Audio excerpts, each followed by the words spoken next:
Good afternoon, everyone. It is Tuesday, February 15th. I hope you all had a wonderful Valentine's Day, whether you were alone enjoying your quiet time or with a loved one. I hope you had a wonderful holiday yesterday. I'm so excited today to bring you our next episode honoring Black professionals during Black History Month. And this young lady who is joining me in just a moment here at the table has such an amazing story. And I am so thrilled that she has agreed to share her story with us. Sara Lovestyle is a refugee who was born in a refugee camp in South Sudan and who has been in the US since she was 4 and built an amazing life. She's used her experiences and the experiences of her parents to build a company. She is now considered an influencer in the beauty, health, and wellness space. She really leans into the messages of self-care and how when you care for yourself, you can then care for others and be your best in whatever endeavors you're looking to achieve. And I thought what a great story to share with all of you, because the majority of my audience, you guys are human resources professionals, you are leadership and executives throughout different organizations. And we talk about resilience. And we often talk about resilience as it relates to our work. But what we also have to understand is resilience happens very personally. And our lives and our lived experiences can inform our ability to be resilient and understand what it takes to get to the next step. And I'm excited that Sara's here to share that journey with us and how we might be able to learn from her and how we can bring some of that forward in our own lives. So with that, I am excited to bring Sara to the stage. Welcome, Sara. Thanks for being here. Thank you so much for having me. Yes, it's an exciting day. I also want to quickly thank our sponsor, Daily Pay. They're up there in the corner, wherever. I never can tell where I'm pointing on camera anymore, but thank you, Daily Pay. We appreciate everything you do for us and all of the folks who utilize your product. If you're unfamiliar with Daily Pay, I encourage you to check them out. You can always reach out to me, but they allow employees to have they allow employers to have same day pay opportunities for their employees. So it's amazing, and it can really be a game changer in the equity and equality space, because we know a lot of marginalized communities don't have access to financial wellness in the same way as more privileged communities have. And so Daily Pay can allow people to access their earned but unpaid wages at any time through an app on your phone. So if you're interested in that, check it out. A really phenomenal organization that I have actually been a customer of for years, and more than happy to share with you my story there. I love that. Yeah, it really is amazing. I learned something that in Egypt, I want to say 75% of their population is considered unbanked. Really? And so when you think about a tool like Daily Pay, it's a game changer, because to be able to access your money from a digital platform when you can't even get to a bank, that's huge, right? That's a life-changing event. So that's extraordinary. Yeah, I agree. So, Sara, you are here with us today, and you have accomplished so much in your young life. Thank you. You are a CEO, you are a mom, you are a spouse, you are an influencer. So I'd love to kind of rewind your story a bit so that our audience can hear and understand the context and what got you where you are. And so as folks comment and have questions, I try to bring them into our conversation. So thank you, Elaine, because we are all very excited to hear Sara's story as well. So Sara, share with us, when did you realize, I guess, you were considered a refugee and what that meant, and where you were in your life when that became clear to you? You know, it's interesting. You and I were talking a little bit earlier. I don't think it occurred to me that I was a refugee until I was a little older. I was probably 7 or 8 after we got to the States. My parents did a phenomenal job of making sure that I understood my history. And So a little background, my father was about 16 when he left Ethiopia because there was a war. And he was told that his brother had passed in the war, and my father was now forced to take his place. And my grandfather told him to run and don't come back until it's safe. My mom was about 13 when she left, and they meet at this refugee camp, they get married, they have me, obviously different times, so they're young. But I remember, my mom being the only one able to work because there were no jobs for men. I remember, it's interesting how sometimes as children we remember trauma more than we remember the good parts. But I remember the house fire that almost took my life, and my dad coming in and saving my cousin and I remember the meals as a child. For some reason, I can remember my third birthday. I remember the day that we left to come to the United States. I remember every time a plane would fly over, my father would say, now keep in mind, we're in the middle of nowhere, Africa. We're, in Khartoum, we're in Sudan. And my father would see a plane and he'd say, one day we'd go to America. Keep in mind, there's no TVs. We're not doing that in the 80s. And obviously, considering where we were, my father would say, one day we're going to America. He had heard just a little bit of hope, a little bit of inkling about somebody else leaving. And that was enough for my parents to be hopeful to decide that there had to be a better life for me. And I think a lot, especially now that I'm a mother and I'm older, I think about, my goodness, the sacrifice and how hard that must have been to leave everything that and not knowing what's on the other side. However, risking all of it for your child. You're risking all of it because you know and you hope that there's a better life that you can provide for your child. I can't even imagine what was going through their minds. I mean, our daughter she'll be 12 in April. And so at 13, right? So when you say run and don't come back, where do you run to? How do you know where to go? How do you know what that looks like? And at 13, how did they have the sense of how to get out and where to go? Or is that just something known? And I don't mean to sound, insensitive or ignorant, but I've never been a refugee. I don't understand those conditions. And I can't imagine if somebody just said to me right now, run and don't come back. Where the hell would I go? Exactly. Especially as a child. One of the things that I one day, I'm actually in the process of just writing my book on my life story, but writing it from both my father and my mother's perspective as well as mine. What's so scary is when my mom left, she was 13, and everyone that she traveled with, no one made it except for her. So I just can't imagine fear. I can't imagine the pain. I can't imagine being hungry. I can't imagine, because I grew up here, I can empathize with it, but it's hard for me to even fathom what that had to be like for both of them. But you at the time, they heard from friends and family where they could go, and so you just go hoping you're in some sort of a direction that leads somewhere. Right. And I can imagine that fueled them to want to make it better for you so that you didn't have to go through that. Yeah. And so how did they go from running to landing in this camp? Yes. And then going from that to somehow being able to either pay for or find a source that would allow them to travel. And thank you, Bernadette. April is an amazing month. And these are from Warby Parker. So if anybody's asking, I get questions about my glasses all the time. Warby Parker, that's where you need to go. They're so cute. Thank you.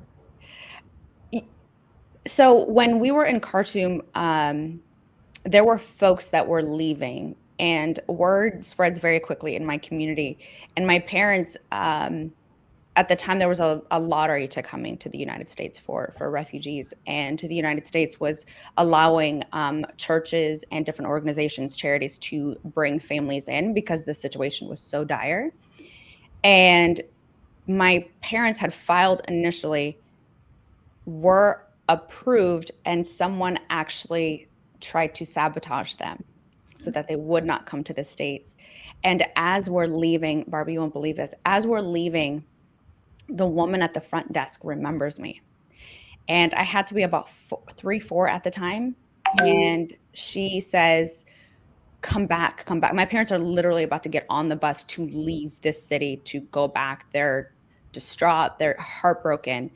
And she says to come back. And she lets me play at her feet by her desk. And she's just so enamored with me, and she's like, "Oh my goodness, I had these big, massive brown eyes. I've got this huge, massive smile." And she's like, "I'm going to help you." And she helped my parents come to the States. But we got really blessed because there was a church in Virginia that was looking for a family with a young child to bring to the United States. And they happened to, at the same time, see a baby photo of me and say, "That's the family that we want." What's interesting is I don't know if this is for you, but as I've gotten older, I realized I was watching my parents grow up. I Yeah. forgot and was not aware that they were teenagers at the time, trying to navigate life, trying to navigate parenting, trying to navigate, I'm sure, their own identities as, Ethiopian, but also now Sudanese refugees to coming to the United States. Who are you at, 21 and 18? Who are you at in it's just it's wild for me to think about what that experience had to be like for them. But this woman that worked at the embassy and the church at the same time, I don't know if what everyone's belief is, but I feel like the universe, God, whatever it is that you believe in, really just brought all the pieces together, and that's how we came to the United States. Mm-hmm. It is amazing when you think about it. I don't believe there are coincidences in the world.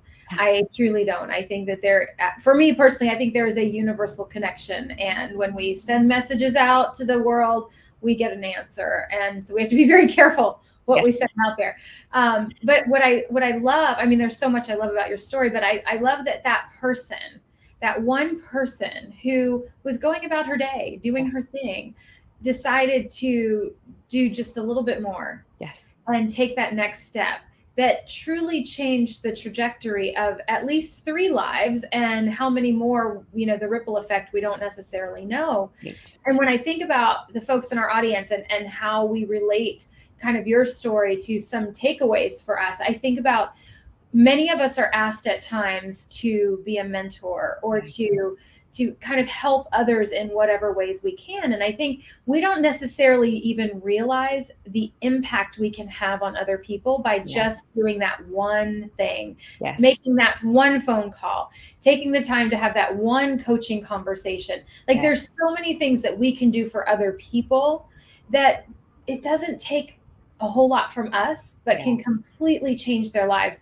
And in many ways, that woman was that for you, right? She looked at you and recognized the potential of this young life, and wanted to be a part of making it better. And that's something that I love. I love to hear and see that, because it really does resonate when we look at folks coming up in the business world, as an example. They need help. We all need help, right? I jumped into entrepreneurship without knowing what the heck I was going to do. Right? You just kind of jump in and figure it out. Yes.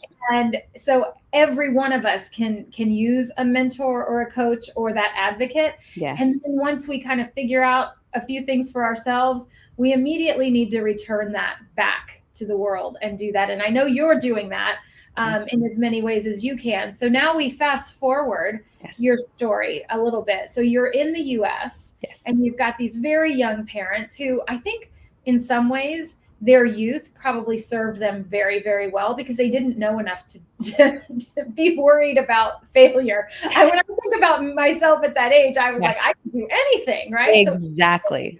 So our brain doesn't develop that whole consequences space until I think we're over 25. So you're serving them well. So how did they then build a life here? Because you ended up going to university. I did. So you were not raised in a way that you didn't have a vision of what your life could be. Clearly they set that path for you. So how did they work to bring that to life, I guess, for your family? My parents immediately knew that they needed to figure out the culture quickly. But again, youth, because you're not scared of anything. There isn't much to hinder your audacity to try anything because you have nothing to lose. And my parents started working. They both attended school. My father has a master's degree. My mom has a bachelor's degree. And so they knew that in order to make a better life, it had to be education. What's interesting is when I was in high school, my father, that's where I first got the entrepreneurial bug. He was an entrepreneur. And I watched him grind. Nobody tells you how hard entrepreneurship is.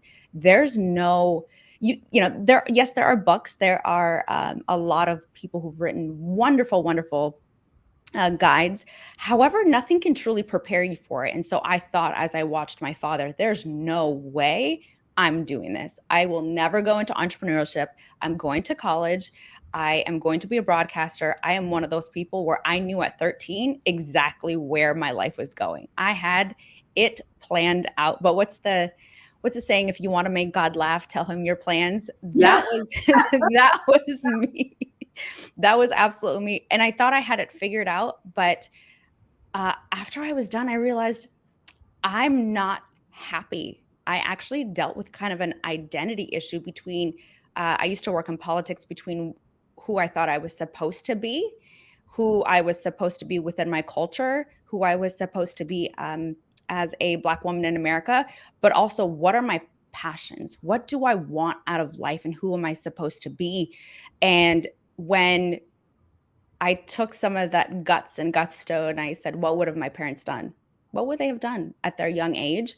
And they would have taken a risk. And so that's what I did. And I bet on myself because I knew that they had for themselves. They took a risk for me. And I needed to be powerful enough and courageous enough to do it for myself. Mm-hmm. And so when you made that decision and you thought about, what is my purpose? What is my passion? Because so many of us ask ourselves these questions all the time. I just had a conversation yesterday with a new marketing firm that I'm working with. And she's like, so what's your purpose? Why do you do what you do? And I'm like, don't ask me that. And it's crazy because it's exactly what I ask people all the time, right? The people I coach, the clients I work with, we talk about creating your purpose statement and your why and yes. really connecting with that because that's what employees need. Yes. Right now that you're a CEO and you have employees, you understand in a different way the connection to purpose. And yes. this is part of my daily conversations, but to articulate it is very different than to feel it. And, yes. and you took it to a whole nother level. So talk to us about how did you identify what this passion is for you or was and still is? And then how did you turn that into a business? So before I tell you the how, let me tell you the why. Yeah. So when I was 23, I had a heart attack. Oh my God. And as someone that is a planner, that was not a part of the plan. And this was a week after I had my oldest son. And so I remember being in the hospital promising my father, who I'd never seen him cry before, promising him in the middle of the night, this will never happen again. It was an accident. I'm fine. Like it was just one of those perfect storms that happened. And I remember saying, as somebody that's very, like I said, a planner, I am very cautious. I wasn't someone that really took risks that I didn't understand or if I couldn't see 5 steps ahead, which is insane considering now I'm an entrepreneur and you can't always see what's in front of you. Right. And then the second why was actually my oldest is nonverbal autistic. Okay. And I knew that I had a responsibility to be his voice, but in being his voice, I found mine.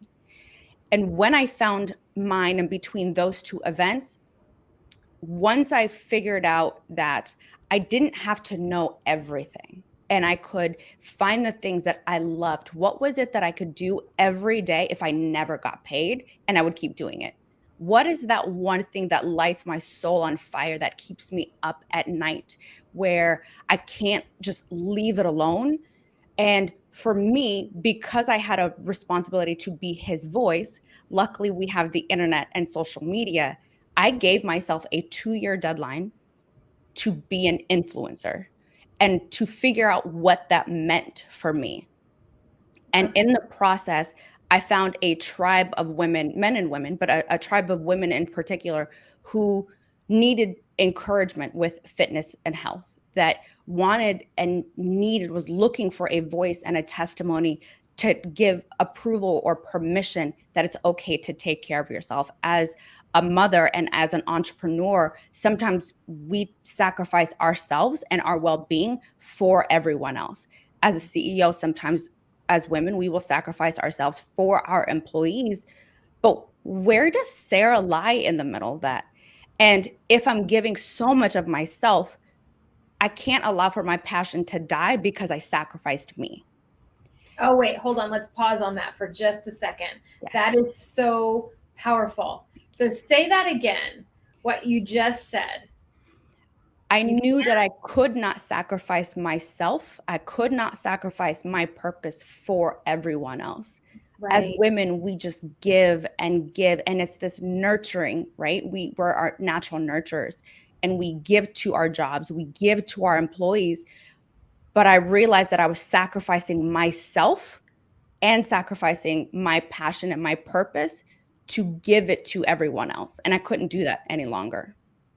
That is so powerful, right? We can't compromise ourselves because of our passion, which Yes. I think can be really confusing, right? Because we live in a hustle culture. We Yes. live in a world that tells us do more. If you want to be more, just push through it. I actually read something last week, like little memes and quotes and stuff, and it's about how, you know, you don't need to sleep, just push through it, just hustle, hustle, hustle, and it'll all come. And we cannot do that. It's such a lie. We are being sold such a lie because we can't nourish ourselves Yes. if that's what we're doing. And I think the messages were sent both within organizations but as women and as individuals is that just if it means that much to you, Yes. you'll sacrifice anything to get it, even ourselves, Yes. even our soul, even our well-being, even our self-esteem and our physical health and wellness. Yes. So at what point, like what was the light bulb for you that went off to say this is something that I need to share this. I need to walk through this even further to help these people who are now following me.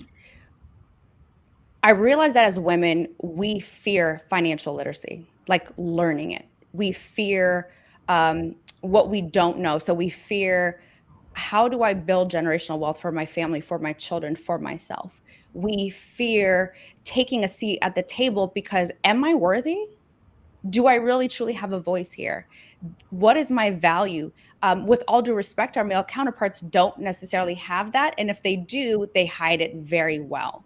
And Mhm. there is a sense of confidence that I wish as women, sometimes we need permission from, whether it's our friends or family or within ourselves, to say, I belong here. I deserve to be here. I have to take my place here.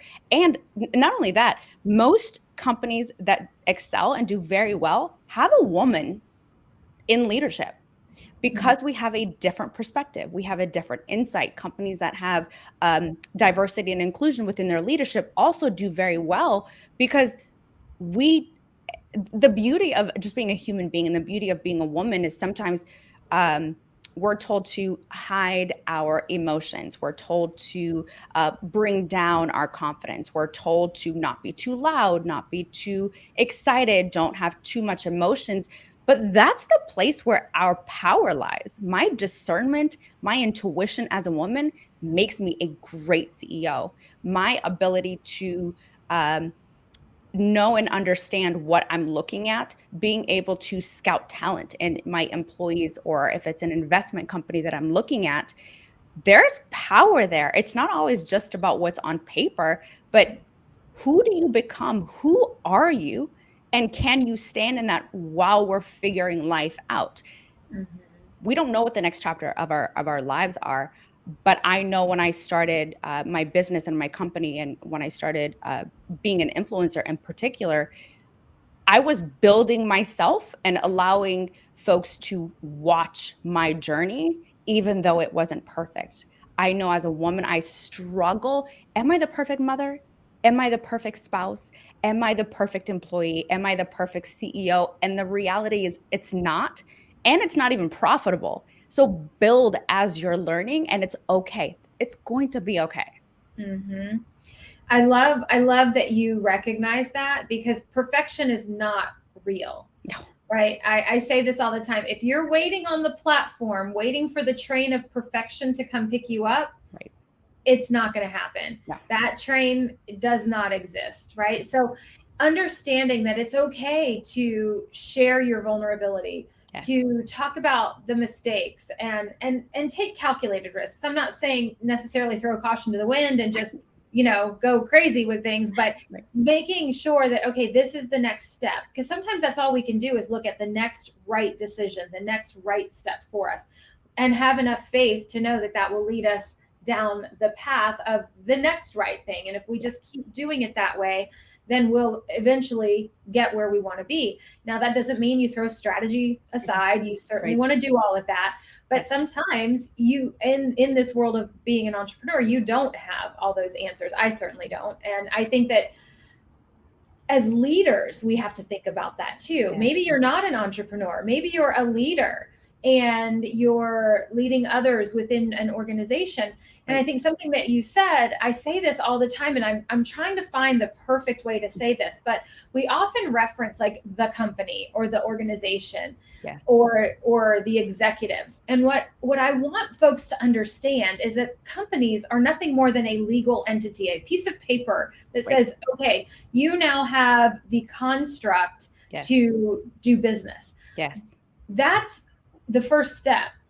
But an organization is nothing and everything but a group of people. Yes. It's a community of individuals Yes. who are working together to reach the same goal. Yes. So when we think about that company and how do we connect our purpose, it's connecting with those individuals Yes. and helping them either understand our purpose or Yes. find how they're inspired by our purpose so that they Yes. have that connection. And I think you've done a really great job of that, because your purpose is absolutely the first thing you see, right? And Yes. you lead with that. Yes. So you started your company, and it is a spice company because you have a passion for food. Yes. And so tell us about that journey and how you decided that this was the entrepreneurial path you wanted to go down. In addition to the influencer work that you are doing, the company itself, and what inspired you to start it. And it's such a unique industry to me that I'm super excited to hear about this part of what you do.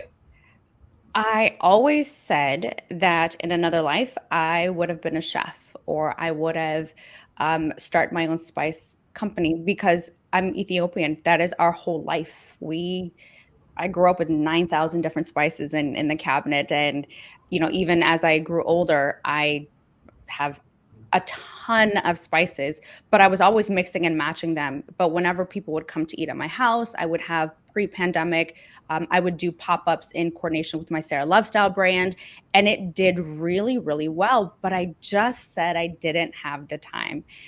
But I know better. Between my heart attack and then the pandemic, I realized tomorrow isn't promised. And today, meaning the day after the world shut down, I figured I had nothing but time on my hands, and decided finally I needed to take my own advice and start this line. This was 2 or 3 years in the making. To be honest, I just kept making excuses, and I needed to sort of check myself. And the brand is named after my father. I don't have brothers. And so this was kind of it is a legacy piece, an ode to my father, to keep the name going, to also continue to remember the why. So when I get tired, when I'm like, I don't know if I want to do this, or I'm having a day as a CEO where it's just not working out, my father's name is on it. My legacy is on it. His legacy is on it. Belay is also my youngest son's middle name. So can I truly tell my children that I quit? I couldn't do it. So that's where that stems from. And food is my love language. And I have found that it's a lot of people's love language. People love to eat. And again, it brings together family. It brings together, my job is to make a mom's life easier. What's the one thing she can grab and make dinner that she knows her children or her entire family are going to love? Or a father that's wanting to barbecue, what is the one thing that they can grab that is complete, that is delicious, but it's also healthy? because obviously because of my heart attack, that's where my health and wellness and taking care of myself stems from. Mm-hmm. I also have children who are picky. So all of those things is what led to Belay and Bow. So for those of you who may not know, let me type this in here really quickly. So your, oh, not that one. See, I don't know what I'm doing half the time here. I'm going to add a banner. No, I don't know why this is popping up. Danielle, help. There we go. Belaybell.com. Perfect. I knew we found the right one. If you guys are interested, I encourage you to check out Sara's website for her spices. I'm incredibly intrigued. I checked them all out and I was like, oh my gosh, I can't wait to try some of these. But what I love is that you combine your passion with your history to create your future. Yes. And I think that's so admirable, but also inspiring, because a lot of us were not entrepreneurs, right? A lot of the folks in my audience are working for an organization or a company, but we can still take those lessons of combining our passion and creating something that leads us forward, but also leaves a legacy based on who we are and our personal values and the contributions we make and why we do what we do. Right. And when you can identify what those are for you as a person and then infuse that into your work becomes a completely different game. Yes. And we work for a purpose and for something that fills our soul versus simply the paycheck. We need the paycheck. Don't get me wrong. I get that. And without that, we would all be volunteering and making the world better, which I encourage us to do anyway. But not everybody can afford to volunteer all the time. Yes. So I love the connection that you've made and what you're building for yourself and your family and for all of us who get to now enjoy the fruits of your labor, so to speak, right? I love that. Thank you. So when we think about how do you encourage other women to kind of tap into whatever their passion is or whatever they want to do? Because a lot of the folks I coach on a day-to-day basis, they feel really stuck. Yes. They're not sure how to take that next step or even what to think about to take that next step. Because as you mentioned, there's a fear of failure. There's a fear of financial instability. There's a fear of not having healthcare or not having a retirement or all those things. And, you know, some of us have privilege that we have other resources we can rely on, but not everybody does. Right. So how would you help guide somebody who's considering either stepping into the world of being an entrepreneur or making a career change because they just don't feel connected to their purpose or their values? What I would say, first of all, is being scared is normal. Actually hone that in, take that energy, and make really good use of it. Fear isn't necessarily real because there isn't, as long as there's no danger involved, it's not real. It's the things that we tell ourselves when we take the leap. I'm definitely a build a plane while you're flying kind of gal. And what I've learned over the course of the last decade of investing and networking, which are incredibly important, which is where I would start, is a lot of times companies are looking for value, whether that's as an influencer, as a CEO looking to hire. When I started as an entrepreneur, going off on my own, it was scary as all outdoors. But I had to ask myself, what is the value that I hold and what value can I give to a company? And what I have found is if you're wanting to take that leap, it starts with its work ethic. It's discipline. Companies are looking for consistency. Can you show up every day? Is there a proof of concept, whether you're going on your own? In this hustle culture, I also see a lot of times where folks will say, quit your job and give it 100%. No, don't do that.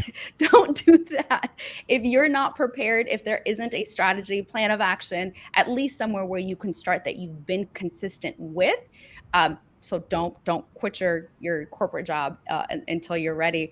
But it's really it's willing to be present daily. Can you be consistent enough? Otherwise, you're going to lose out on the opportunity.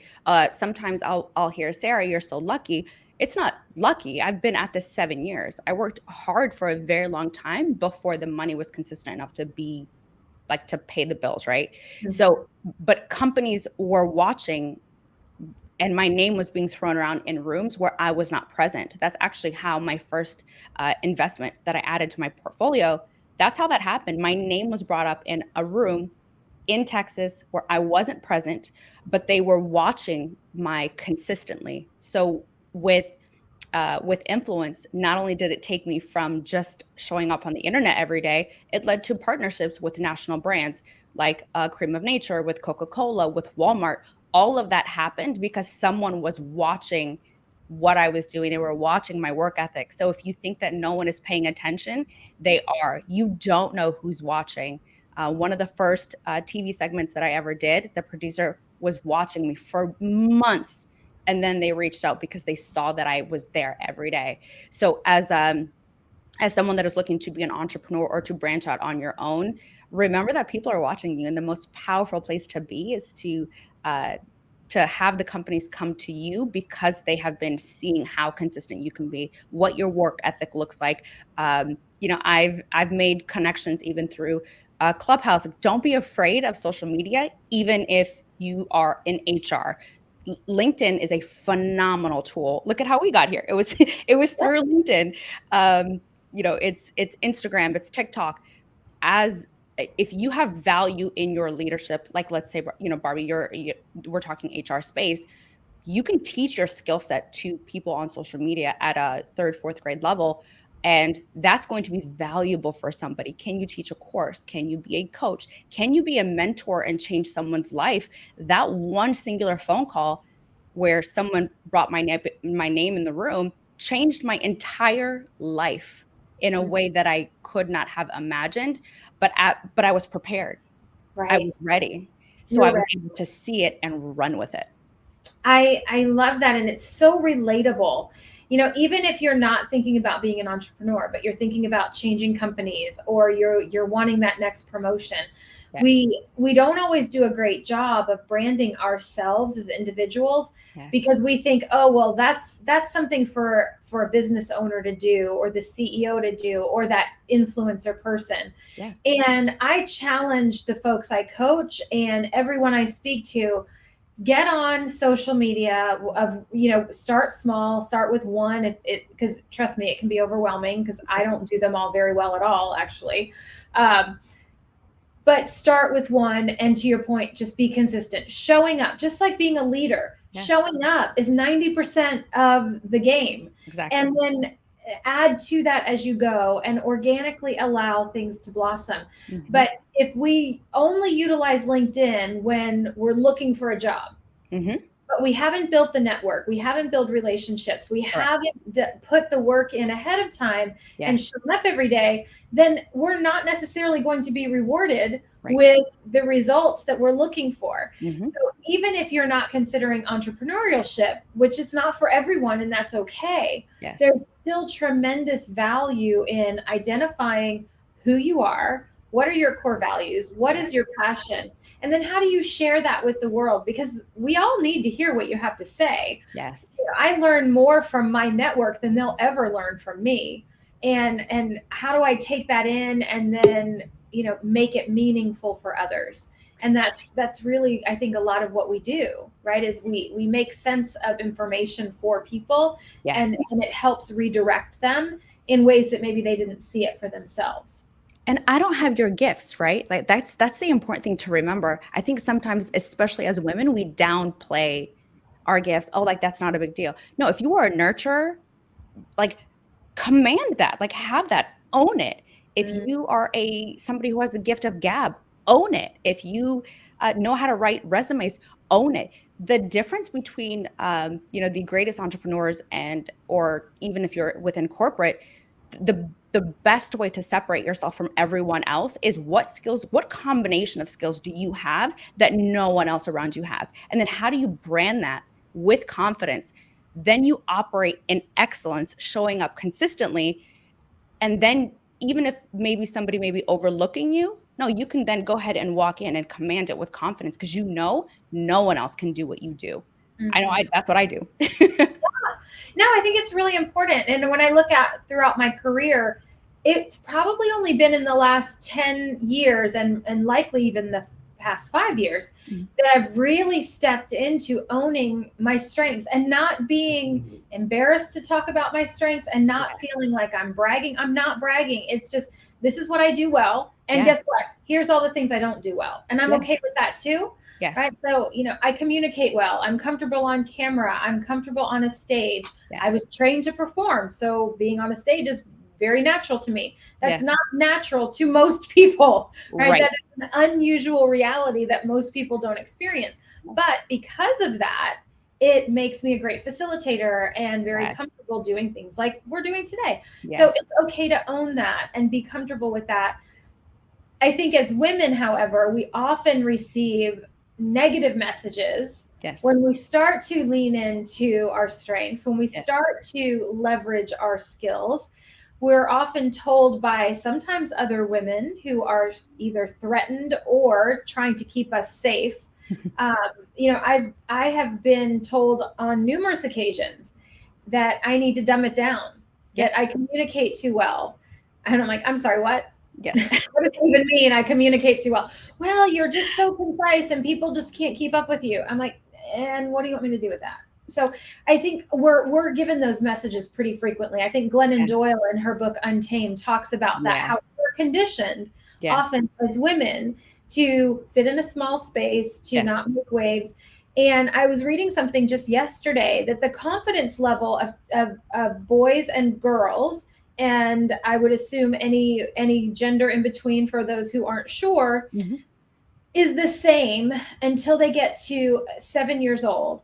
And then for girls, their confidence starts to drop exponentially. And by the time they are 13 or 14, we are 45% less confident than our male counterparts at the same age.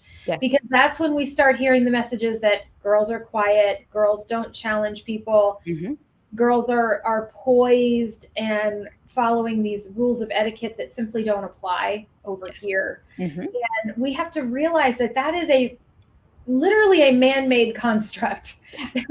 That's we weren't created to not have equality, but it's hard. It's hard to undo hundreds of thousands of years of conditioning in one generation. I think we've started over the past few hundred years to gain traction there, but I think it's still a much harder journey than people might think it is. And it happens every day. It took me until my 30s for me to not downplay my skill set. It took until I looked in the mirror. I think right before I turned 30, I looked in the mirror and I didn't recognize who I was and who I was becoming. And it wasn't a midlife crisis. It was just like oh shoot, goodness gracious, who am I? Where am I going? What's my purpose?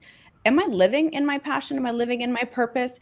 And I started to understand and know what my skills were, but I struggled with, am I too loud? Am I too blunt? Am I too assertive? And all of the things that I feared were weaknesses turned out to be the very strengths that I would need and require. And again, it's not bragging, it's not arrogance. It's, I know what I do well, and that's the lane that I stay in, and I can walk in it with confidence. And my hope is, while I'm doing that, because a lot of times I'm the only woman in the room, or now that I'm starting to have a seat, or I have a seat now in several tables, then the struggle is, how do I make sure that I leave the door open so another woman can walk in and step in with confidence into the doorway? Because we need more women in leadership. I am in tech, and 10 out of 10 times I'm the only woman in the room. Yeah. And that's not okay. Yeah. Yeah. Not only the only woman, but then we think about, it's Black History Month, right? So you have multiple layers, right? You have multiple dimensions that make you who you are. And each one of those is a strength in its own way, but to the other people in the room, they may not be perceived as strengths. Yes. Right. Depending on their lived experience and how they see you. And that's about them. It's not about you. But unfortunately, oftentimes those are the people in power who are decision makers. So then it is impacting you. Right. So we have to take all of that into account when we're forging this path, and know that there will be obstacles that we have to overcome. We just have to figure out how, and how how does that resonate with me? And how do I make sure that I still lay my head on the pillow at night and can sleep well, knowing that I was true to who I was and my values, which is It's hard. easy, right? It can It be is hard. Absolutely. So we are at 12:45. We could probably talk for hours, and such a lovely, lovely conversation. But I have some questions for you. Give it to me. So, okay.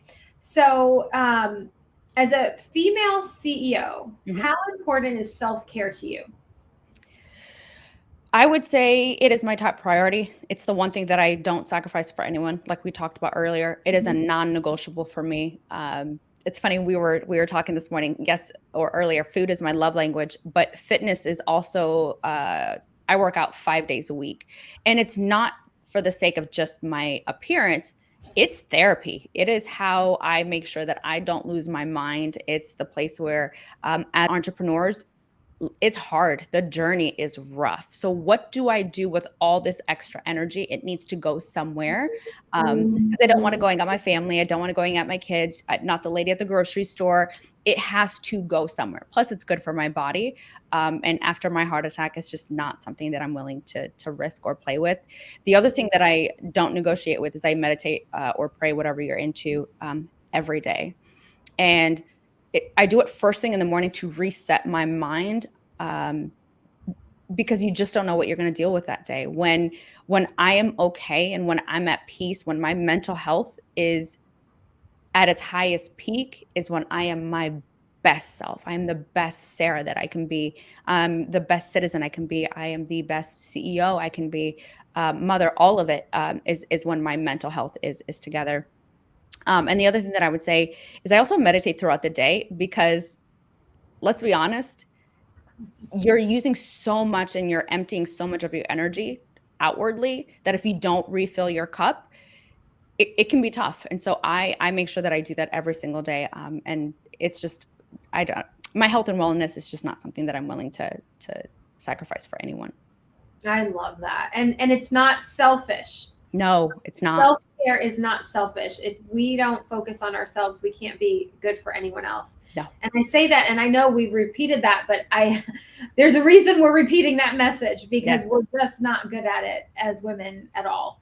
And more of us need to get there and be okay with it. Be okay that doing what we need to do is, if it's right for us, then it's right for everyone else as well. Exactly. And affirm yourself. Tell yourself in the mirror. I have on my mirror right now, I'm actually looking at it. I have note cards. You're amazing. You're beautiful. You're kind.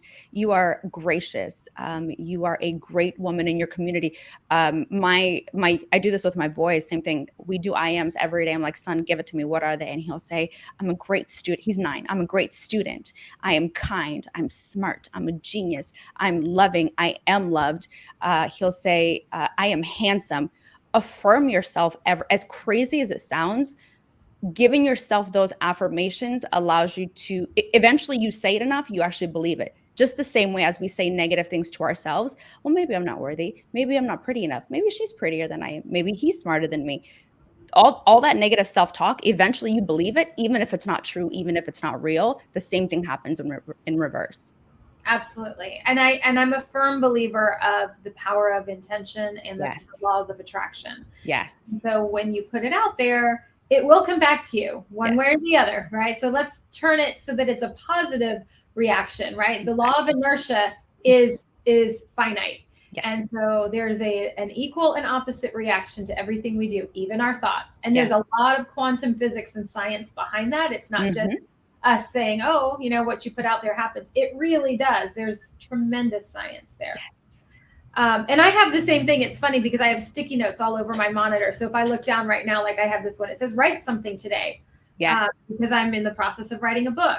I have another one that says, they need to hear what you have to say. Yes. Because I get to the place sometimes where I question, like, doesn't everybody already know this? Like, am I not saying things that they already get it? Yes. And, I've had coaches in the past as well. And they're like, no, they don't get it. That's what makes you different. Because when it comes naturally to you and it's one of your gifts, yes, it doesn't feel hard. Mm-hmm. And so we just assume that everybody else knows and understands and can do it as well. Like I'm a singer. I studied for 23 years. Music is in my DNA. My great grandparents, my grandparents, like it's everywhere. So for me, I'm like, well, doesn't everybody know how to do that? Can't everybody No. pitch and read music and sight read? And it took me a long, long time to realize that no, that is not, everybody can't do it. But it was a show I was watching, and they're like, when you're in that zone of genius, when you're Yes. in your space, it Yes. does start to feel effortless because it's natural to you. Yes. And then we diminish it, because if it's that easy for me, it can't be that great because of that hustle culture mentality. Right. And so we've got to help our brains understand that it doesn't have to be hard to be amazing and to be impactful and to be worthy and to have value, right? It doesn't have to be hard. Yes. So I love that. I love that you are sharing that lesson with your followers. So as an influencer, tell us what does that mean to you? And for those of us who might not be familiar with your brand yet, like, where can they find you and follow you as an influencer? Sure. Everything is Sara Lovestyle. So it is saraluvestyle.com, Sara Lovestyle on all platforms, including LinkedIn. I made it easy on everything: Instagram, YouTube, TikTok. What I will say about influence is I think sometimes it has a negative connotation because of social media. The reality is you have a responsibility at your job. You have a responsibility at home, at the grocery store, wherever you are influencing someone. And the question is, what do you do with it, or what have you done with it? And whether you are working in corporate or you're a CEO or you're an influencer, what do I inspire people to do, to believe, to whatever it is that they need? What am I doing when I'm there? Do they remember me? Do they remember what I said? Do they remember how I made them feel? Those are things that are very, at your church, you have influence everywhere, whether you like it or not. And for my brand in particular, it's how do I inspire women, and men too, of course, but the men are welcome. But women, to inspire them to take care of themselves and to make themselves a priority unapologetically. It's how do I become an entrepreneur? How do I take influence and turning it into an investment portfolio, which is what I've done, because I understood that I could leverage influence into a seat at the table because I had value that I could bring, whether that's in I'm in fintech, I'm in CPG, I am in in ed tech. All of those spaces I thought that I did not have value in, and turns out the very things that I do the easiest, like we said, it doesn't have to be hard. The very things that I am exceptional at, other people can't do, and that's the skills. But again, that came from influence and having the confidence to influence the people around me to be better, to have the audacity to talk about financial literacy for women, to teach it in a way where it's not as scary. It's how do I build, generational wealth? Can I talk about it with confidence to my audience in a way that they can not only digest, but also to give them hope, to inspire them to see that, listen, if this lady can do it and she was born in a refugee camp in the middle of Sudan and she's here now, I can do it too. And that is the goal of my page and of my brand. And I'm hoping that someone else would be inspired to do the same for their community. I applaud your efforts. It's amazing because not everybody takes the challenge and actually brings it to fruition. A lot of us spend years talking about what we want to do, but we never actually dip our feet or dip our toes in the water, right? We just we're the armchair quarterbacks, so to speak, but we're never in the game. Yeah. And it's funny because I love Dr. Brene Brown and her work, and I have many of her quotes throughout my office. And the one that sits over here, I look at it all the time. When I'm having those hard days as a business owner, or I'm working with a client and they're just not getting it, and I've tried every which way I can think of to get them to see something differently. And then you have these people who are throwing their comments in, and they've never sat in your seat. They don't understand what it's like. And we feel this in the HR space so much because the work we do, the stakes are really high. Yes. If you make a mistake, people don't get paid, people don't have benefits. It influences their careers, right? The stakes are really high. Now, we're not doing brain surgery, but they can be life impacting decisions when you're terminating someone, obviously. Absolutely. The quote that I love is, if you're not in the arena also getting your ass kicked, I'm interested in your feedback. Right. Right.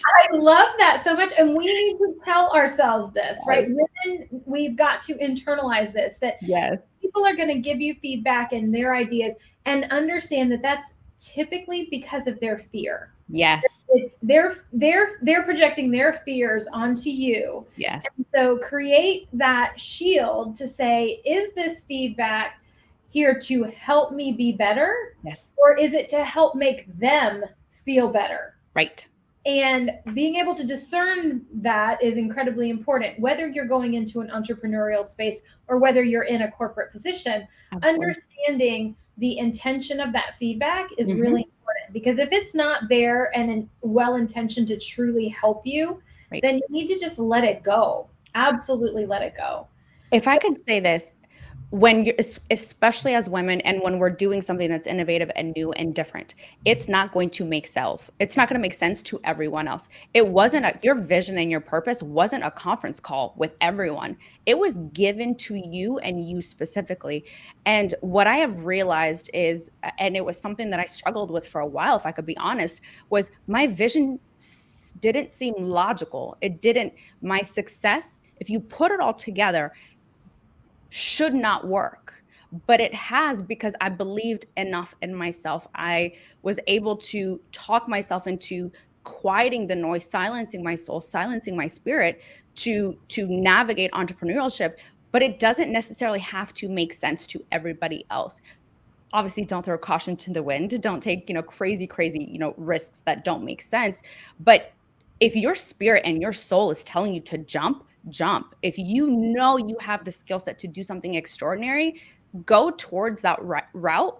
That the journey of entrepreneurship, as you know, can be lonely. It's hard to find people who understand the process in which you're going through, especially if it doesn't make sense to them. People project their fears. They're not being able to understand where you're going. And even when it doesn't seem logical to everybody else or it doesn't make sense, do it anyway. Because people then will say, I knew she could do it when you get to that place. Yeah. Or I knew she had it in her, when in reality they didn't, but that's okay. It wasn't for them. And and I love that, right? It wasn't for them.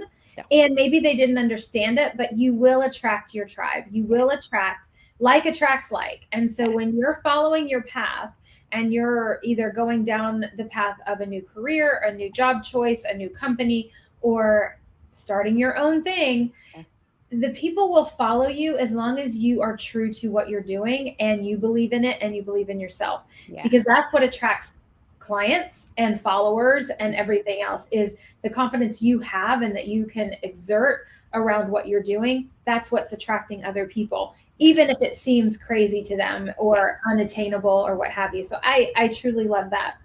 So we are right almost at 1 o'clock. So I like to ask just really fast questions. So what is your favorite book? I would say Atomic Habits. Okay, cool. Where is your favorite place to visit? Cabo, because it's peaceful. Oh, okay. I have a friend selling a house in Cabo. I've never been. It's amazing. All right. Is it? I will have to go. And then, of your spices, which one do you use the most frequently? I would say spices, smokehouse rub, sauces, the crack sauce. Okay. All right. The smokehouse rub was the first one I was going to order. So I'm glad to know that's the one you use the most. Goes on everything. It sounds amazing. So let me share that with everybody again. If you guys are interested in checking out Sara's line of spices and sauces, go to belaybell.com. They look amazing. You've done a phenomenal job putting some reels together and showing us what they are. I cannot wait to get mine in. And then for all other, influencer information, speaking information, all the cool things. And Sara's got a lot of stuff coming out, guys. There's some really cool things coming our way from her. So I encourage you to connect with her on LinkedIn, follow her on Instagram, go to her website, check out all the amazing things that she's bringing forward to her audience and to all of us, because I know her story is only going to get bigger and bigger as we see her star rise. So I'm so honored that you were able to join us today. Thank you so much for being here, sharing your story. Next time, I want to have you and your parents join us, because I have so many questions about their experiences and how they came through that. I would love to chat with them. So thank you so much. Thank you again to our sponsors from Daily Pay. We really appreciate you guys being here and enabling us to bring this production forward week after week.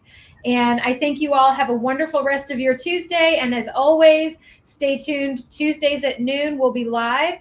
And as soon as this is done, I will upload it to YouTube so it lives there into perpetuity. If you weren't able to watch us live, you can check us out on the Business of HR YouTube channel. Thanks, everyone. Have a wonderful afternoon. Thank you.